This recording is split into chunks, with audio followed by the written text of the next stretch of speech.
श्रीमद् भागवत महापुराण में कलयुग के लक्षण बताए गए हैं, जो एक कथा के माध्यम से हमें समझने हैं। राजा परीक्षित घर से निकला है। रास्ते में उन्होंने कुछ दृश्य देखे, जैसे गौ मरणावस्था में पड़ी है, एक पैर वाला बैल भी नीचे पड़ा हुआ है, एक पैर वाला, उसको एक शूद्र बार बार पांव से ठोकर लगा रहा है। और भी कुछ दृश्य देखे, जैसे देखा गाय अपने बछड़े का दूध पी रही है। दूसरा दृश्य देखा, एक बकेट से कुएं में से पानी निकाल के कई घाघरों को भरा गया, लेकिन सभी घाघरों का पानी जब उस बकेट में बाल्टी में डाला गया तो बाल्टी अधूरी ही जैसे रह गई थी। तीसरा देखा, जो खेती रहती है उनकी बांध बनाए जाते, जब खेती में पानी डाला जाए कि उनकी खेती से साथ वाली खेती में पानी न जाए, रक्षा हेतु, लेकिन वो बांध ही उस खेती को खा रहा है। चौथा देखा कि एक पंछी है जिनके पंखों पर वेद मंत्र आदि लिखे हुए हैं, लेकिन वो गंदगी खा रहा है। यह दृश्य देखा। इतने में एक दृश्य यह भी देखा कि ऊपर से एक पत्थर की चट्टान गिरती आ रही है, लेकिन रास्ते में एक तिनका था जिससे वो वहां रुक गई, नीचे नहीं आई। अभी इन सभी लक्षणों से हम लोग सीखते हैं। राजा परीक्षित ने उस गौ से पूछा, आप कौन हो? तो उस गौ ने कहा, मैं हूँ धरती माता। उस शूद्र से पूछा, ये बैल कौन है? बोले, बैल ये है धर्म। सतयुग में 4 पैरों वाला था, त्रेता में 3 पैरों वाला था, द्वापर में 2 पैरों वाला था और कलयुग में 1 पैर वाला है। पहले सत्य था जो कम होता गया, त्रेता में फिर तप था जो कम हो गया, द्वापर में जो यज्ञ पूजा थी वो कम हो गई, कलयुग में केवल एक ही पैर है, मतलब केवल दान पर आधारित है धर्म। कलयुग में जो दान करेगा उसका ही धर्म बचेगा, वही सच्चा धार्मिक है। फिर उन्होंने जो लक्षण देखे कि गौ अपने बछड़े का दूध पी रही है, मतलब कलयुग के ये लक्षण है। कलयुग की जैसे जैसे आयु बढ़ेगी, क्योंकि श्रीमद् भागवत महापुराण के आधार पर कलयुग की आयु है 4,32,000 साल, अभी 5,000 सालों का है। जैसे जैसे आयु बढ़ेगी ये लक्षण दिखाई देंगे। वैसे तो अभी दिखाई देने लगे हैं कि आजकल लोग अपनी बच्चियों, लड़कियों की कमाई खाएंगे, जो नहीं होना चाहिए। हाँ, मजबूरी है, बेटा नहीं है या मजबूरी बच्ची से नौकरी करानी पड़ रही है, तो उसकी कमाई उसी पर खर्च होना चाहिए। अगर बेटा नहीं है तो उसके माँ बाप खा सकते, लेकिन जितना हो सके बच्ची की कमाई से खुद को बचाना चाहिए। दूसरा लक्षण देखा कि एक खेती का बांध ही खेती को खा रहा है, मतलब जो रक्षक होंगे वही भक्षक बनेंगे, मतलब जिनके ऊपर दायित्व है, धर्म है, फर्ज है, राष्ट्र की, समाज की, धर्म की रक्षा, वही उसको खाएंगे। ये राजनीतिक क्षेत्र में हम लोग देखते हैं, या शासन प्रशासन में जो लोग देखते हैं, आजकल वो दृश्य में दिखाई दे रहा है कि बगैर घूस लिए, रिश्वत लिए कोई काम नहीं करते, जनता को लूटने का ही प्रयास किया जाता है। तीसरा लक्षण देखा गया, एक बकेट से कई घाघरों को भरा गया, फिर सभी घाघरों का पानी बकेट में डाला गया तो आदि नहीं है। एक माँ बाप कई संतानों को जन्म देती है, परवरिश करती है, सबकी मंगनियाँ शादियाँ पढ़ाई कराती है, घर दुकान धंधे की व्यवस्था करके देती है। बाद में सभी बच्चे लड़के विशेष तौर पर मिलकर भी माँ बाप की सेवा नहीं कर पा रहे, थक जाते हैं, उनको माँ बाप बोझा लगते हैं। चौथा लक्षण देखा था कि परों पर, पंछी के परों पर वेद मंत्र आदि हैं। आजकल जो धार्मिक चोला ओढ़े हुए हैं, बाहर से बातें तो अच्छी है लेकिन गंदगी खाते हैं, मतलब काम से भोजन करेंगे, व्यवहार उच्चार आचार उनका शुद्ध नहीं होगा। लेकिन एक बात और राजा परीक्षित ने देखी कि बड़ा पर्वत ऊपर से गिरा है, लेकिन उसके तिनके ने उसको रोक दिया। मतलब कितना भी किसी को ऊपर बड़ा पाप लगा हुआ हो, थोड़ा नाम जपेगा तो दुखों से बच जाएगा। ये कलयुग के लक्षण है। ये हम सबके लिए संकेत है कि कलयुग में ऐसा होगा, जितना हो सके सावधान होते जाओ।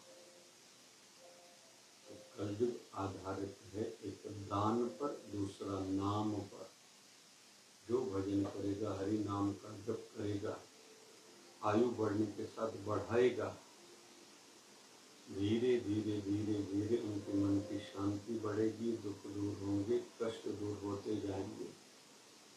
और जो जो दान करता जाएगा उसकी धर्म की रक्षा होगी। लेकिन दान के लिए भी भागवत महापुराण में वर्णन है। 2 आयान रहते हैं, उत्तरायण दक्षिण। उत्तरायण आता है जनवरी में, लगभग जून में आता है दक्षिण। उस दिन दान जरूर करना चाहिए। अक्षय तृतीया, बड़े त्योहार, दीपावली हो, होली हो, भगवान के दिन है। फिर खुद का जन्मदिन हो, गुरुदेव का जन्मदिन हो, घर में कोई भी मंगल कार्य हो, कोई भी दुखद घटना घटी हो, वह दान के लिए उत्तम माना जाता है उस प्राणी के लिए। फिर किसी तीर्थ पर जाना, गुरु स्थान पर जाना, खुद का उपवास हो, पवित्र किसी नदी किनारे पर गए हैं, पवित्र किसी स्थान पर गए हैं। लेकिन विद्वान तो यहाँ तक कहते हैं, कल किसने देखी है, जो आज कर सकते हो जरूर करो, कल पर दान को नहीं डालना। और रूटीन में रोजमर्रा करते जाओ, ये तुम्हारे काम आएंगे। और जैसे हम लोग देखते हैं, गुरु गोविंद सिंह महाराज की सिख समाज को आगे रखी कि दसवंत निकाले, जितनी भी कमाई हो उनमें से 10% निकालो, और वो लोग निकालते हैं। इसलिए हर नगर में, लेकिन ये दुनिया भर में देखे जाते हैं, गुरुद्वारा बहुत अच्छे बने रहते हैं और भंडारा चलता रहता है, महाप्रसाद चलता रहता है, क्योंकि यह गुरु गोविंद सिंह महाराज की आज्ञा थी। और जो गुरुमत में आस्था रखता है, ये उनके लिए विशेष एक व्यवस्था भी है। जैन धर्म में देखा जाता है बहुत दान की प्रवृत्ति है, क्योंकि जो केवल इकट्ठा करेगा, पता नहीं उसको क्या आगे उस माया का होगा। हमने माया कमाई पाप करके, इकट्ठा करके पीछे वालों को देके गए, तो जैसा घर में आया धन, उससे वैसा ही आएगा। अन्न जैसा होगा, अन्न वैसा बनेगा मन। पाप वाला धन है तो पाप वाला अन्न हुआ, पाप वाला अन्न हुआ तो पाप वाला मन बनेगा। मन की शांति, जीवन में सुख, स्वास्थ्य, समृद्धि कैसे आएगी? दुख तो आएंगे ही, क्योंकि मूल ठीक नहीं है। और दान तो हर किसी को करना चाहिए, हर प्रकार का करना चाहिए, हर समय पर करना चाहिए। और जो सामने बनाए उस सेवा को कभी भी लौटाना नहीं चाहिए। जीवन में कहा जाता है जल दान उत्तम दान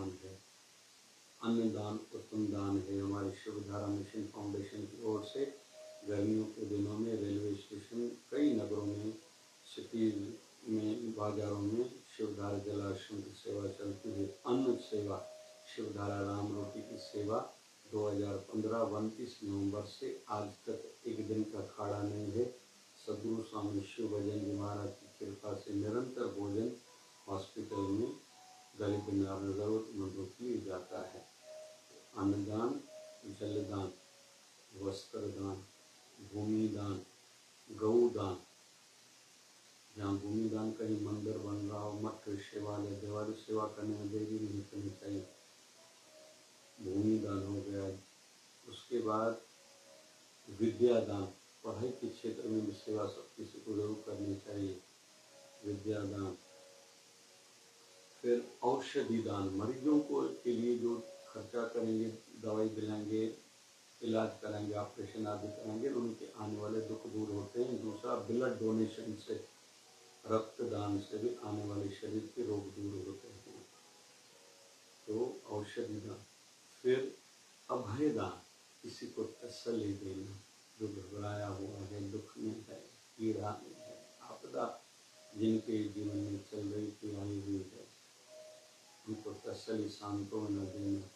और सबसे बड़ा देता है रहता है ज्ञान दान, किसी को मार्ग देना। आध्यात्मिक दृष्टि से इसलिए हम लोग संतों को पूजते हैं, शास्त्रों को पूजते हैं, क्योंकि उनसे हमें ज्ञान मिलता है। रास्ता देना, किसी को मार्ग देना, वो कैसे उठे, कैसे दुखों से बचे, ये भी लगभग ज्ञान दान में आएगा। सबसे बड़ा रहता है नाम दान, ये गुरुवर देता है। जीवन भर की कमाई करके ज्ञान और नाम दे देता है, भिक्षा और शिक्षा देने में देरी नहीं करता। इसलिए गुरु से बड़ा कोई दानी हो ही नहीं सकता। लेकिन हमसे जो संभव हो हम सबको जरूर करना चाहिए, हर कोई अपना दायित्व निभाए। तो दान पर और नाम पर कलयुग आधारित है। जिनको कलयुग से करने का भाव है कि मैं सहजता से प्रभु प्राप्त कर लूँ, संसार में आया हूँ, अभी आने वाले जन्मों में मुझे कुत्ते, गधे, घोड़े, सुअर की योनि से नहीं, मुझे नहीं जाना, बचाना है, तो खूब भजन करो, नाम जप करो और दान करो। जितना संभव हो करते जाओ, करते जाओ, थकना नहीं, रुकना नहीं। पांचवा वेद माना जाता है, पांचवा वेद माना जाता है श्रीमद् भागवत महापुराण को, मोक्ष प्रदान करने वाला है, साथ साथ में राह देने वाला है। तो श्रीमद् भागवत पुराण में ही वर्णन है नाम और दान। इसलिए खूब आदत बनाए, खूब नाम जप करते जाएं, करते जाएं, करते जाएं। उठत बैठत सोवत नाम, कहो नानक जन के सदकाम। हर समय करते जाएं, वैसे दान भी करते जाएं। गुरु से बड़ा कोई दानी नहीं। और हमारे गुरुदेव भगवान के देवस्थान में कितनी नई सेवा है, तो उनको श्री चरणों में रखा। उनकी जितनी सेवा कार्य चल रहे हैं, हमारा सब में से उनके माध्यम से दान हो गया, क्योंकि हम गुरुदेव की संतान हैं। उनकी कमाई में हमारा हिस्सा है, उनकी रहमत से, आशीर्वाद से हमारे काम बनेंगे। तो कुल मिला के करते जाएं, गुरु सेवा को आगे बढ़ाते जाएं, धर्म के कार्यों को आगे बढ़ाते जाएं। राष्ट्र सेवा में हमारे परिवार की ओर से आहुति हो, खूब दान होगा। वही समझदार, वही ज्ञानी, वही सच्चा पढ़ा लिखा है, वही सच्चा सत्संगी, वही सच्चा गुरु भक्त, वही सच्चा हरिभक्त। जय जय शिवधारा।